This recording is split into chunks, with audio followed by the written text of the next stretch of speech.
Okay, for your origami dishes, you're gonna take one of your big pieces of white paper, and you can do this for actually all three of them. And I'm gonna fold it into fours.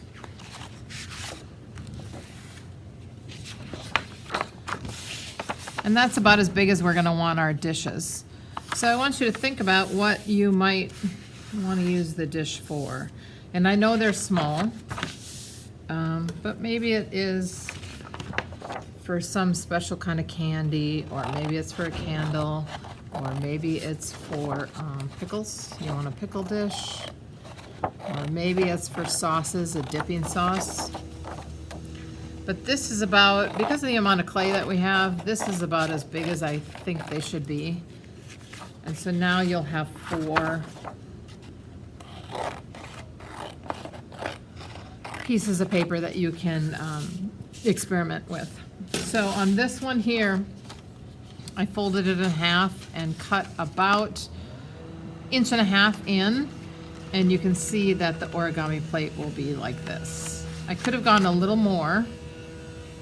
So if I go a little more, I'm gonna do both of them at the same time. And remember, if you make a fold, you can always roll it on the side of the table. You don't want to cut too far in, or it's not going to be a dish. But maybe you want this to be really tall, like that, the sides. And so that would be more of a sauce dish. So if I cut it in deeper, this is shallower. So I sort of like that one. This one here, I folded it in fours and then rounded it out so it was an oval.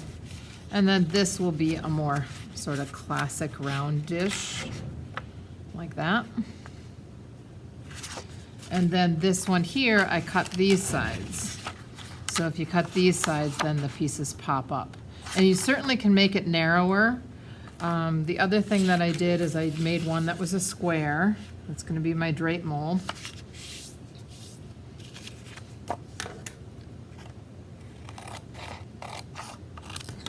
So you're gonna see me use this square one. So what I want you to do is come up with some templates that you want to use. So this is gonna be my drape mold. This is my origami.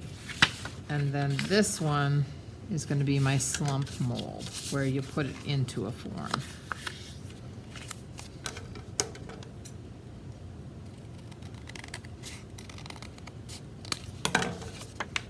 So I folded it in fours and then just cut the crease off so it's a modified oval.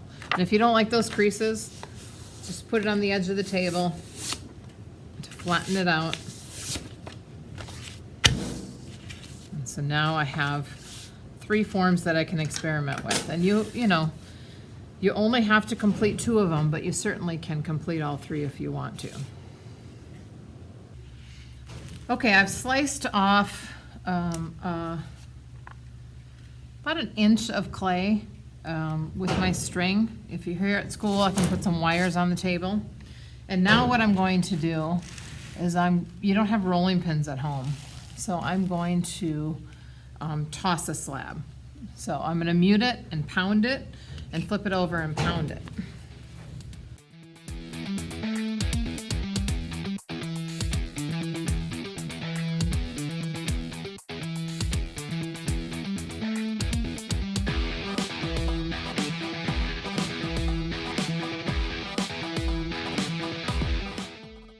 Okay, that's really compressed the clay. And so now what I'm gonna do is I'm gonna pick it up, I'm gonna hold the tar paper down, and I'm gonna toss it this way, bringing it across the tar paper and let it go. And what that does is stretch it out. So it's kind of nice when a little bit grabs and then you let go of it. So it's the weight of the clay pulling it. And then I'll do it this way. The tar paper shifts a little bit, but all right, that looks good. So now what I'm gonna do is take my credit card and I'm gonna go across the top of the clay. Believe it or not, gravity has made it pretty even, and it's thicker than 1/4 of an inch, but not quite 1/2 inch. So I'm gonna turn it over and do the same thing.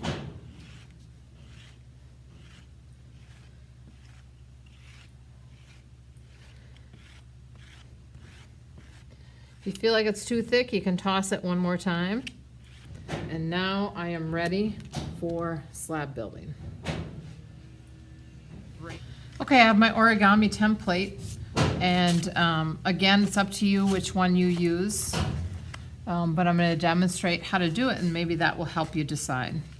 So I have my template here, and I have my tongue depressor knife that I've made, and I'm going to cut around it, go slow.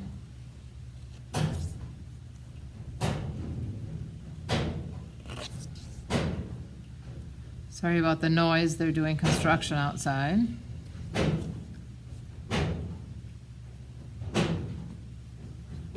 So now I'm going to take this extra clay and ball it up because might need it and I don't want it to dry out. And if I needed to use this for another slab, I would compress it all and then pound it and flip it over and pound it. So now I can see how thick it is. If your clay sticks to the tar paper, you can lift it up and kind of pull it back, but you can see it's a little less than 1/2 inch, but it's more than 1/4 inch. So I think I'm happy with that. If you feel like it's too thick, you can toss it and then recut it. So now what I need to do is mark where I want these slits to be. I'm just using my credit card. You certainly can use your pin tool. So now I have them marked. I'm just going to take my credit card and cut through. And cut through. So now what I'm going to do is see how much I want to overlap them and what it's going to look like. And you can decide which one you want in front.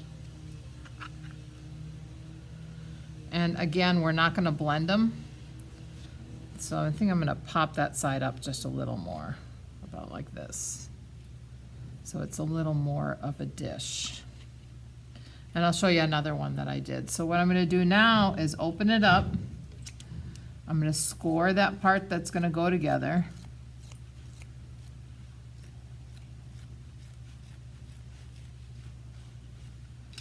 And then because it's same day construction, I'm just going to use water.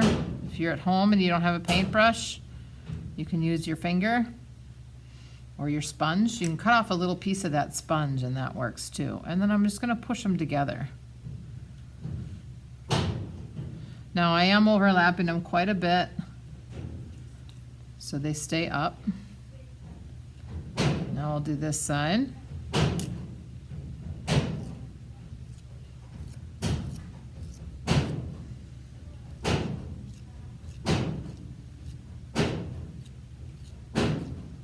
I think that pounding's going to go away.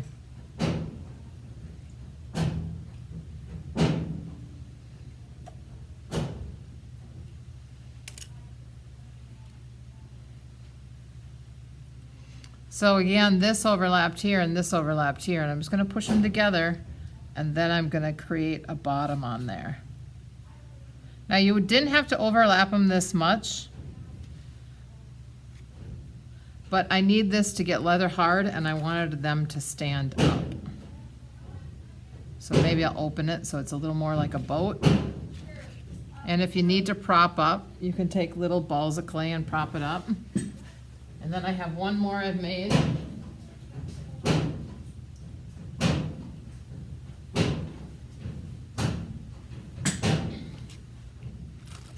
So this one here was cut here and overlapped like this, and this one here was cut here and overlapped like this. So two versions of the origami dish very differently, but I did need to prop this one up, and now we want them to get leather hard, and the next lesson is on finishing techniques.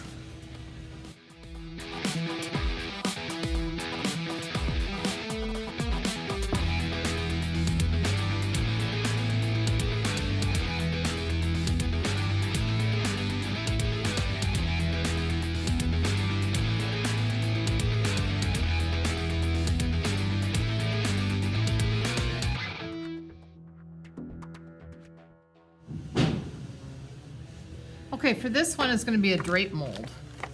So I need to come up with a form. In this case, I used paper and tape. If you don't have paper, you could use junk mail, paper bags. You could start with plastic bags and then go to paper, but I'm gonna kind of crinkle it up the way I think I want it. And then I'm gonna take tape and wrap it around, but we want it to get tight. So you don't want this to be too loose or it's not gonna support the clay. So you need many layers of paper.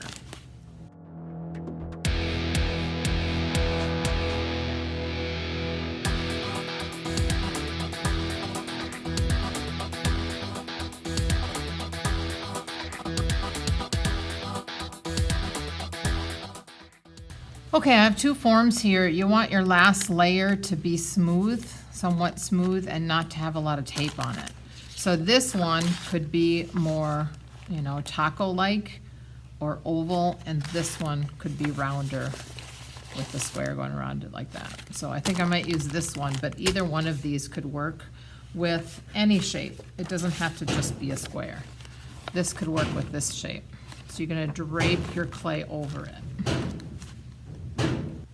Okay, I have a little more clay than I need, but for this one, you can use your stamps or your found textures, and you're gonna roll some texture into it. Now these will work without being fired, but they won't work for long.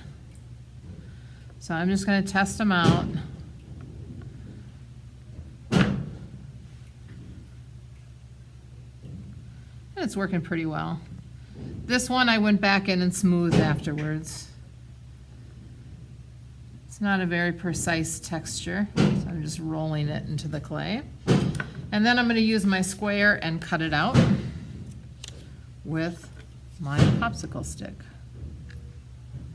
or my tongue depressor.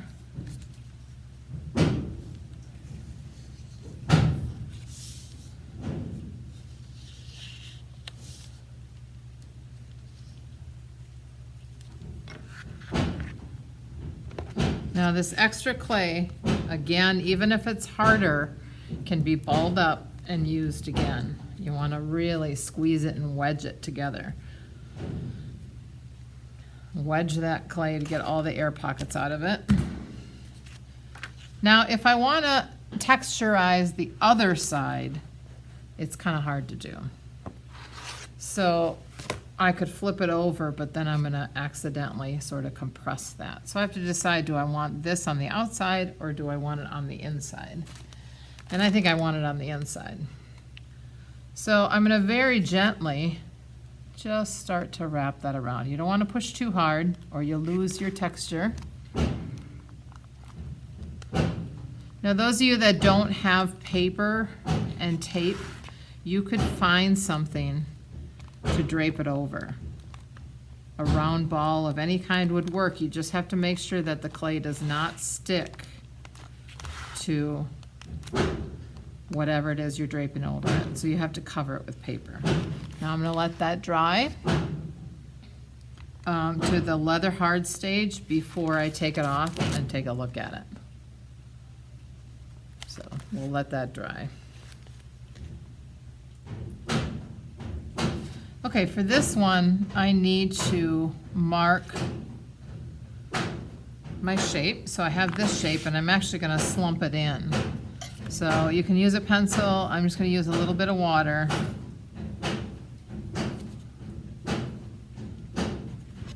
To mark that shape.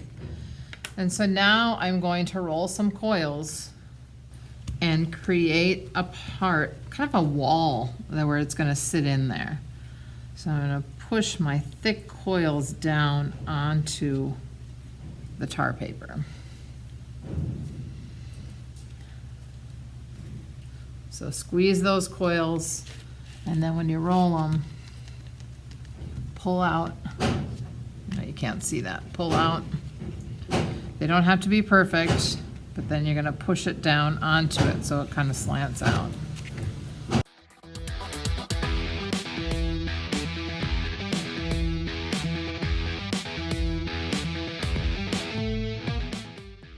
Okay, so what I've done here is I've blended it, and then I've smoothed this out so that we have a nice slant. So when I cut this out of clay and slump it into here, it's gonna take that form. So one you drape over and the other one you slump in. Okay, you guys that are coming in hybrid, I have these slab mats for you to throw your slabs on. So if you're at home wondering what those are the slab mats. And once again, you can use your found object textures, but I have this rolled out and it's all smooth, so I'm gonna fill it in with my leaf pattern. Again, this is not fired, my stamp. So it eventually will wear out, but I think it'll be good enough for what we're doing.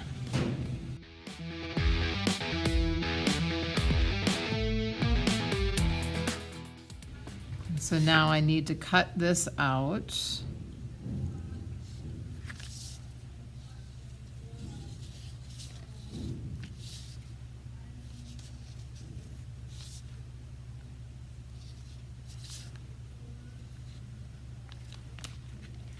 Ball up this clay.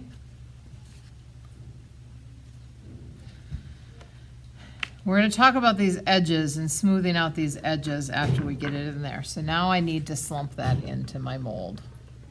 Okay, so here is my stamped one. And again, if you use your tar paper or the slab mat, sometimes they stick. So you pick them up and you peel it off.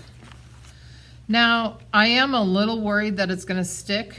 So if you're in the class, I'm gonna go get a paper towel and put a paper towel down. You certainly can use saran wrap, or you can hope for the best. You know, if you didn't use water, it probably should be just fine, but you're gonna slump it into that shape, and it doesn't need to fit perfectly. I'm not gonna push down super, super hard. Doesn't seem like it's gonna stick. Maybe I won't use paper towels. So I like this shape. Right now, I would say this is the one I like the best. Feels the most useful. So now I am gonna let that get leather hard.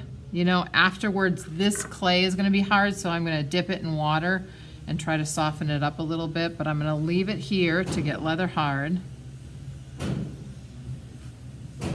And that means that, just very gently push in, I'm gonna lay a bag over it and let it sit for a day, or I am going to set my timer for 2 hours and then come back and see how it feels, depending on if there's moisture in the air, or if the heat's on. All those things make a difference.